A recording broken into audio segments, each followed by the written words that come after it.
Trump की नाकामी से जुड़ी एक बड़ी खबर यूक्रेन की राजधानी कीव से इस समय आ रही है। कीव पर रूस ने जबरदस्त मिसाइल हमला किया है। 14 लोगों की मौत हो गई है। तबाही मचा देने वाला यह हमला है। कुछ बच्चे भी इनमें शामिल हैं। कीव पर कल रात रूस ने जबरदस्त बमबारी की। फ्रांस के राष्ट्रपति मैक्रों ने अपनी पोस्ट में दावा किया कि एक ही रात में रूस ने यूक्रेन पर 629 मिसाइलों और ड्रोन से जबरदस्त हमला किया। इस हमले में हाइपरसोनिक बैलिस्टिक क्लस्टर मिसाइलों का इस्तेमाल किया गया।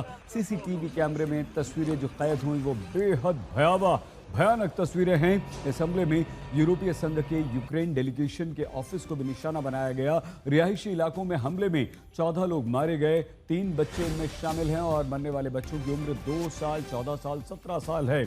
यूक्रेन के राष्ट्रपति ज़ेलेंस्की ने कहा कि हमला जानबूझकर आतंकों को बढ़ावा देने के लिए किया गया। यूक्रेन ने चीन, हंगरी, दूसरे देशों से कहा है कि वो इस हमले पर चुप न बैठें, अपनी राय व्यक्त करें। इस बीच यूरोपीय यूनियन की president Ursula von der Leyen ने कहा कि रूस को रिहायशी इलाकों पर हमले तुरंत बंद करने चाहिए और बातचीत को शुरू कर शांति कायम करनी चाहिए। उर्सुला ने कहा रूस के हमले की चपेट में ईयू डेलीगेशन का ऑफिस आया है, लेकिन उसके सभी स्टाफ और कर्मचारी सुरक्षित हैं। अगर अलास्का में अमेरिका का ध्यान व्यापार बढ़ाने के बजाय रूस यूक्रेन युद्ध को रोकने, सीज़फायर कराने पर होता तो कीव पर आज ये बड़ा हमला नहीं हुआ होता। ये तबाही यूक्रेन की राजधानी कीव में हुई है और इस तबाही की तस्वीरें इस समय हम आपको दिखा रहे हैं। यूक्रेन को तबाह बर्बाद कर दिया है रूस ने।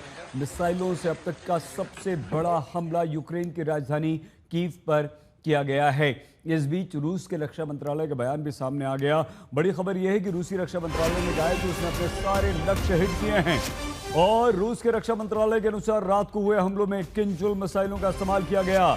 ड्रोन के अलावा हवा से लॉन्च की जाने वाली मिसाइलों का भी इस्तेमाल किया गया।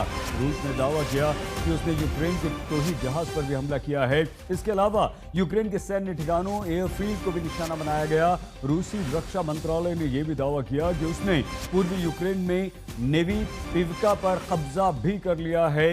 ये जबरदस्त बड़ा हमला करने के बाद इस तरह का बयान भी रूस की तरफ से जारी किया गया। मतलब यह हुआ कि रूस चुप नहीं बैठ रहा है, वो ताबड़तोड़ हमले रूस पर कर रहा है।